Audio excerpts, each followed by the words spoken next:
Entro fine settembre il comparto della giustizia del Veneto potrebbe avere 100 amministrativi in più per snellire i tempi della giustizia. La firma del protocollo stamane tra il presidente Zaia e il ministro Nordio. Soddisfatto ma con riserva il presidente della Corte d'Appello di Venezia, che vuole vedere se effettivamente la sottoscrizione del protocollo riuscirà a risolvere il problema della mancanza di personale nei tribunali veneti.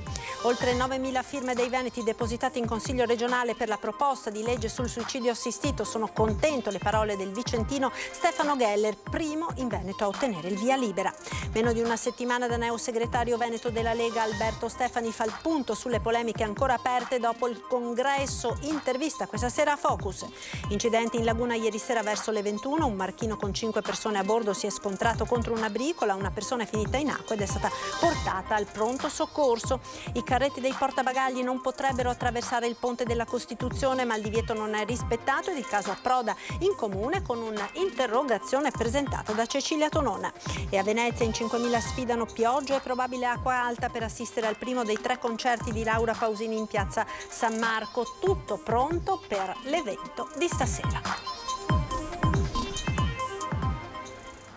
Buonasera e ben ritrovati con l'edizione di Venezia dei nostri TG. Entro fine settembre il comparto della giustizia in Veneto potrebbe avere 100 amministrativi in più per snellire i tempi. La firma del protocollo questa mattina tra Regione e Ministero.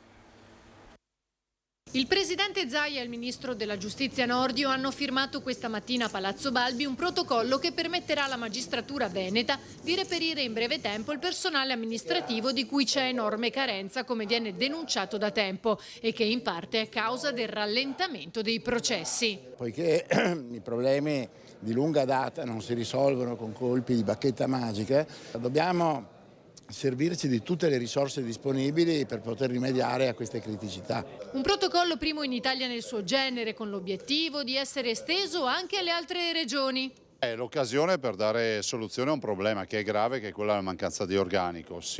Noi vogliamo garantire la sicurezza e la legalità e non prescindere dal fatto che ci siano lavoratori. Quindi mettiamo a disposizione graduatorie nostre, dalle quali noi abbiamo già pescato, nella fattispecie già da subito la possibilità di assumere oltre 100 persone, sono 105 per la precisione, che fondamentalmente la stragrande maggioranza veneti, che sono lì nel limbo in attesa di una chiamata da parte della Regione. Ce l'avranno da parte del Ministero della Giustizia. Così anche a Venezia dovrebbero essere risolte molte delle criticità che la contraddistinguono per la sua specificità. Poiché si tratta di persone che sono residenti nel Veneto, la gran parte di queste criticità è già risolta. Ci rendiamo conto però che realtà così particolari come quelle di Venezia meriterebbero anche una legislazione particolare. Quando però io ho detto che per esempio chi viene a lavorare a Venezia dovrebbe avere un aumento salariale, perché qui la vita, tutti siamo uguali di fronte alla legge ma non lo siamo davanti al carrello del supermercato, perché a Venezia costa il doppio di quello di altre città d'Italia, c'è stata un'insurrezione generale perché si è parlato di gabbie salariali. Se questi problemi venissero affrontati non con emotività ma con razionalità, io penso che potremo fare dei passi avanti significativi. Entro i primi di settembre dunque i tribunali del Veneto potrebbero avere 100 operatori in più. Qualora il candidato contattato non accettasse la proposta del Ministero, resterà collocato nella graduatoria regionale senza essere depennato, ma non avrà la certezza sulla possibile chiamata. Soddisfatto ma con riserva il presidente della Corte d'Appello di Venezia, che vuole vedere se effettivamente la sottoscrizione del protocollo riuscirà a risolvere il problema della mancanza di personale nei tribunali del Veneto. La prospettiva è molto interessante perché potrebbe portare a superare quello che è il grosso problema delle sedi lagunari veneziane, che è la non appetibilità rispetto a personale che è residente o dimora in altre regioni, ma per la verità anche in altre province della regione Veneto. Quindi in prospettiva è una soluzione molto interessante. È bene fare un po' di San Tommaso e vedere come va a finire. L'idea è buona, poi bisogna vedere l'esito. Il presidente della Corte d'Appello di Venezia non si abbandona a facili entusiasmi prima di vedere gli esiti reali del protocollo firmato questa mattina tra Regione e Ministero. La situazione, soprattutto a Venezia, non è delle più rosee. La Corte d'Appello ha una scopertura media del personale amministrativo del 39,1%, vuol dire che su 10 che dovrebbero esserci ne mancano 4. Poi sono percentuali diverse nelle varie mansioni e quindi noi siamo un po' con l'acqua alla gola. E nonostante questo non abbiamo chiuso. Vediamo quindi questa prospettiva come qualcosa di davvero molto interessante, soprattutto sono stati annunciati tempi brevi, c'è molto interesse, ecco. Nessuna sicurezza, ovviamente, un certo distacco che l'esperienza ci ha insegnato essere buona avere per evitare le disillusioni, però vediamo come va.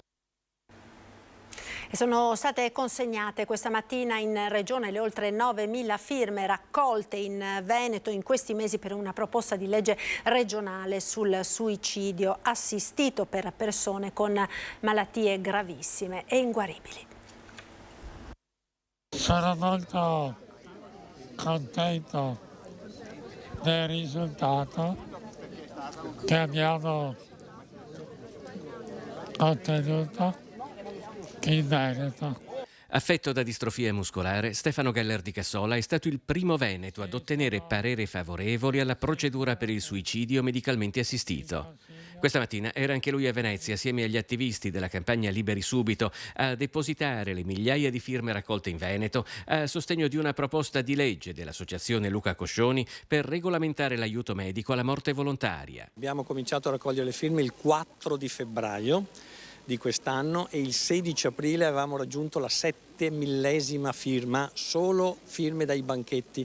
Abbiamo consegnato oggi 9.027 firme. Il Veneto è la seconda regione dopo l'Abruzzo ad aver depositato le firme nel proprio Consiglio regionale. Presto accadrà anche in Piemonte, Emilia-Romagna e Friuli-Venezia Giulia. Un diritto fondamentale è quello di non dover subire la sofferenza perché lo ha deciso qualcun altro. Ecco perché depositiamo questa legge regionale di iniziativa popolare per chiedere che invece la libertà di scegliere fino alla fine della propria vita sia garantita e non siano frapposti degli ostacoli di sabotaggio burocratico a questo diritto.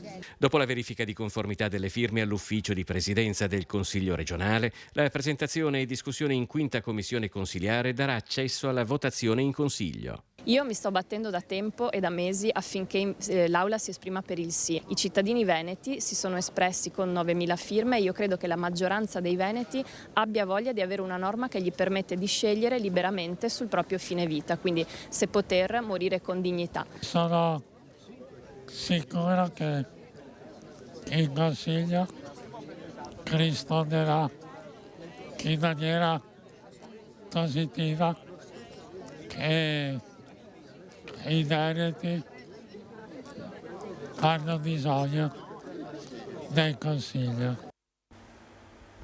La politica, ora meno di una settimana da segretario regionale della Lega, Alberto Stefani fa il punto dopo le polemiche ancora aperte dopo il congresso e rilancia l'unità del partito. E questa sera a Focus su Rete Veneta, l'altra emittente del gruppo Media Nord-Est, lunga intervista al segretario da parte del nostro direttore Luigi Baccialli.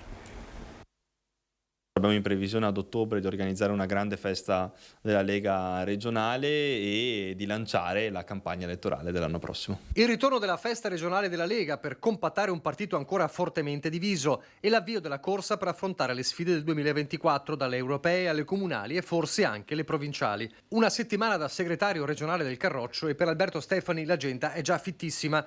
A settembre si concretizzerà un altro dei 15 punti del suo programma. Partirà per primo il tour sull'autonomia, un tour che vuole toccare circoscrizione per spiegare lo stato dell'arte del disegno di legge più importante della storia dei Veneti, che è quello sulla autonomia. Per questo ho già sentito il ministro Calderoli, che si è reso disponibile a fare anche alcuni degli appuntamenti più importanti. Ma è inutile negare che da sabato scorso ci sono due fronti aperti e non di poco conto. Uno Stefano Marcon da convincere per ritirare le dimissioni da sindaco a Castelfranco, ci stiamo lavorando, spiega Stefani, e soprattutto il caso Roberto Marcato, in odor di clamoroso addio. Quelle sono scelte personali. Io ho dichiarato più volte che con Roberto Marcato, nonostante nel corso del tempo abbiamo assunto posizioni differenti, ho sempre avuto un rapporto leale, un rapporto franco, un rapporto sincero, e quindi io sono sicuro che lui apprezzi l'idea di restare all'interno di questo movimento politico, perché rappresenta una risorsa per questo movimento e anche perché questo movimento ha garantito anche una continuità dal punto di vista amministrativo e politico su alcuni temi come l'autonomia, che senza la Lega non sarebbero mai arrivati a livello parlamentare. No alle sirene indipendentiste, sembra dire Stefani, che poi torna all'accusa lanciata a Focus da Gianantonio Darè, il presunto patto Stefani Marcato per battere nettamente Franco Manzato. Io credo che sia una ricostruzione assolutamente infondata, anche perché con un accordo Marcato Stefani probabilmente avremmo vinto col 90% e Darè lo sa benissimo, ma a me questo interessa poco. A me interessa che ora ci si metta a lavorare tutti, non per pensare a ricostruzioni di questo tipo, ma per vincere le elezioni amministrative, per vincere le elezioni europee, per vincere le elezioni provinciali. Questo è l'interesse del partito. La cronaca: incidente in laguna ieri sera verso le 21, un barchino con 5 persone a bordo si è scontrato contro una bricola, una persona è finita in acqua ed è stata portata al pronto soccorso. Sul posto i vigili del fuoco che hanno fatto il primo intervento mettendo al sicuro l'unico passeggero sbalzato in acqua. L'idroambulanza l'ha poi accompagnato all'ospedale civile, nessuna conseguenza per gli altri 4 che sono rimasti al loro posto quando il natante ha perso l'equilibrio per l'impatto sbilacciandosi ma senza rovesciarsi o rimanere senza controllo. Ed ora siamo pronti per tornare a Venezia, in piazza San Marco, dove c'è il nostro Lorenzo Maier, circondato da fan di Laura Pausini che stanno aspettando l'inizio del concerto, primo delle 3 date veneziane della cantante romagnola. Buonasera Lorenzo. Buonasera Marta, a te e ai nostri telespettatori. Sì, come vedi abbiamo guadagnato qualche posizione rispetto al precedente collegamento, perché ora le persone si stanno rimettendo in coda dopo l'acqua alta. Il servizio d'ordine ha un po' modificato quello che era il programma, però ripetiamo che il concerto ci sarà e questa è la prima di 3 date che si concluderanno domenica. Siamo qui in compagnia di fan di Laura Pausini e prima non vi ho detto che siamo in compagnia di una vera e propria celebrità nel Veneto, Anthony, che è il fondatore del primo fan club di Laura Pausini del Veneto. Sì, salve, niente, sono più di 10 anni che faccio la festa pausiniana veneta, organizziamo cene una volta all'anno, facciamo un piccolo ritrovo. Quest'anno abbiamo fatto il nostro ritrovo il 29 aprile a Villafranca Padovana, eravamo circa 150 persone, è sempre bello un modo per condividere un attimo la passione, e quest'anno abbiamo avuto la fortuna di avere anche avuto un tributo che ci ha suonato per tutta la serata, un tributo ovviamente alla Pausini, un tributo di Bassano del Grappa. E tu sei stato a cena con Laura? Sì, ho avuto la fortuna qualche anno fa di vincere a una festa del fan club di Laura la partecipazione alla cena, e quindi siamo stati fortunati ad aver avuto l'invito e mangiare con lei per una sera. Poi abbiamo qui la nostra amica belga. Ci racconti un po' il tuo viaggio? Sì, allora io questa mattina sono partita dall'aeroporto di Bruxelles-Charleroi alle 6:30 di mattina per venire al concerto. Riparto domani pomeriggio. Quando ci sono questi eventi faccio con piacere queste scappatelle dal Belgio. Tutto questo per Laura? Per Laura. Sempre assolutamente. Poi un'altra amica qui che è una veneziana di Marghera che ha un po' spiegato un po' l'acqua alta.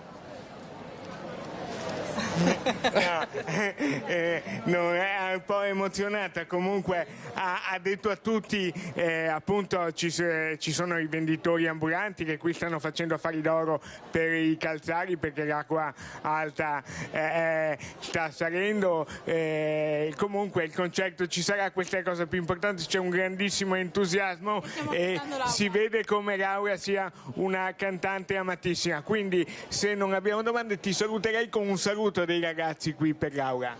Beh, un saluto grande da chi è veneto, da chi vive questa cosa per fortuna in prima persona. Un abbraccio a lei e a tutto il suo staff che sta lavorando sempre in maniera molto perfetta. E Laura, un bacione grande e grazie per essere qui a Venezia per noi. Se non hai domande, Marta, ti restituisco la linea, altrimenti siamo qui. Grazie, no, grazie mille Lorenzo, buon lavoro a te, ai colleghi della redazione di Venezia per seguire questo concerto e questo evento così atteso dai moltissimi fan di Laura Pausini. Noi restiamo in centro storico ora per parlare dei carretti portabagagli, carretti che non potrebbero attraversare il Ponte della Costituzione anche se il divieto non è rispettato, ed il caso approda in comune con un'interrogazione presentata da Cecilia Tonon.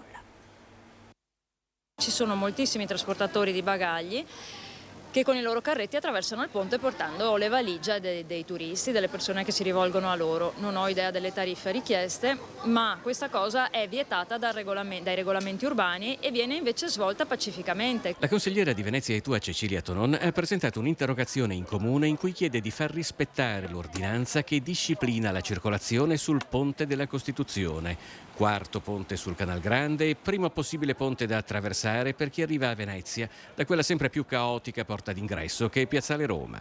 Vengono vietate molte altre cose che si può vedere che sono tranquillamente svolte, ad esempio l'ingresso di biciclette in città, ad esempio l'accattonaggio sul ponte. Un'altra incongruenza interessante è rappresentata dal divieto di lasciare incustoditi i carretti in determinate zone che invece sono perfettamente identificate da dove si trovano i carretti adesso. Ci sono i carretti abbandonati a Piazzale Roma legati coi lucchetti alle staccionate, ma questo è vietato dall'articolo 42 del regolamento di polizia. Anche questo ci si domanda perché ci sono i divieti e non vengono fatti rispettare? Tonon chiede perché i passaggi dei carretti non siano mai stati rilevati e sanzionati e se si intenda procedere con regolari controlli delle forze di polizia locale per garantire l'incolumità delle persone e la sicurezza e il mantenimento del patrimonio pubblico. I gradini di vetro, che sono più della metà del piano di calpestio, sono molto scivolosi e in una città umida come Venezia per la maggior parte dell'anno non sono praticabili, e questo si traduce in una riduzione dello spazio di attraversamento del ponte in uno spazio di circa 2 metri.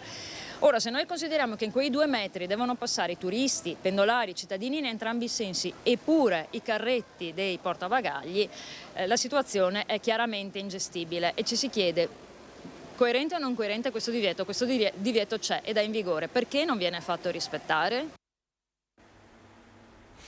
Al Taliercio un nuovo centro d'avanguardia ospiterà tutta l'attività sportiva del Venezia Football Club, un investimento da 10 milioni di euro della proprietà americana, 6 nuovi campi di allenamento, la possibilità di accogliere 300 atleti, la prima squadra maschile e femminile. Vediamo. La nuova casa del Venezia Football Club è finalmente una bellissima realtà. 6 nuovi campi da calcio, la possibilità di accogliere circa 300 atleti, compresa la prima squadra maschile e quella femminile, ma anche un unico punto di riferimento per il personale amministrativo, oltre che per l'area sportiva. Così, al Taliercio di Mestre, il club arancione-verde ha messo le basi per crescere nel corso dei prossimi anni. 10 milioni di euro di investimento privato in cambio di una concessione per 40 anni da parte del Comune di Venezia. Il presidente del Venezia Football Club, Duncan Niederauer, ha manifestato tutta la sua gioia. Al taglio del nastro della nuova sede, oltre alle autorità, anche il capitano lagunare Marco Modro. Il rapporto tra la Regione del Veneto e il Venezia Football Club è partito dal nostro punto di vista nel migliore dei modi, ovvero promuovendo insieme la carta etica dello sport prevista dalla nostra legge regionale. Devo veramente ringraziare di cuore il Venezia Football Club perché ha sposato quella che è la promozione dei valori dello sport, soprattutto nei confronti dei ragazzi, dei più giovani, e questo ha dato il segno di una volontà veramente forte, veramente bella da parte di questo club e di questa proprietà di radicarsi nel territorio di Venezia, nella città di Venezia e del Veneto. Il Veneto è una regione di sport e di sportivi. L'anno prossimo ci fregeremo del titolo di regione europea dello sport e penso che questa società, questa realtà sia un fiore all'occhiello della nostra regione. Io devo veramente complimentarmi. Ed ora linea alla regia per qualche istante di pubblicità, tra pochissimo.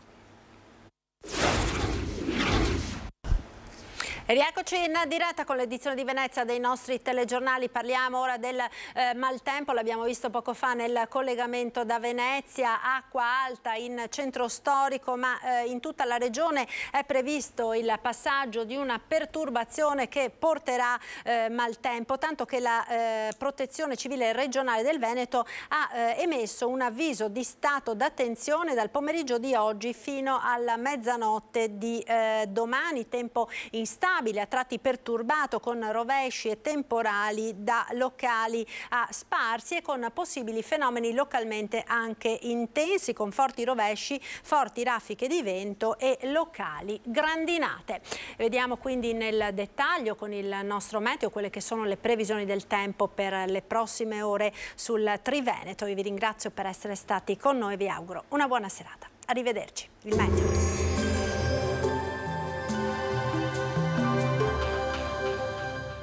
Cooperativa Agricola Volpago offre carne d'eccellenza. Ci trovi a Volpago del Montello, Pieve del Grappa, Tre Baseleghe e presso lo spaccio del contadino a Dolo e Massanzago. Bentrovati al meteo. Il mese di luglio si apre con la perturbazione che sfila verso est, mantenendo l'atmosfera instabile al nord e causando anche un calo termico sensibile. Vediamo insieme il dettaglio. Sul Veneto la grafica di sabato ci mostra un contesto piuttosto variabile, cielo molto nuvoloso con precipitazione da sparse a locali a carattere di rovescio o temporale, alcuni spazi di sereno, specie verso fine giornata. Temperature, come detto, in diminuzione, minime tra 16 e 19 gradi, massime tra 23 e 26 gradi all'incirca. Ci spostiamo ora sul Friuli Venezia Giulia. Anche in questo caso il cielo sarà coperto con piogge sparse o con rovesci su tutta la nostra regione, a carattere intermittente. Al pomeriggio sarà possibile qualche schiarita. Temperature minime tra 17 e 18 gradi, massime sui 23-25 gradi. Infine diamo uno sguardo alla situazione del Trentino Alto Adige, dove la giornata inizierà con cielo nuvoloso e con precipitazioni residue. Col passare delle ore le condizioni miglioreranno. Nel pomeriggio il sole sarà presente a tratti. Temperature minime intorno ai 18-19 gradi, massime sui 26 all'incirca. Dal meteo di Antena 3 per ora è tutto. Grazie per l'attenzione, arrivederci.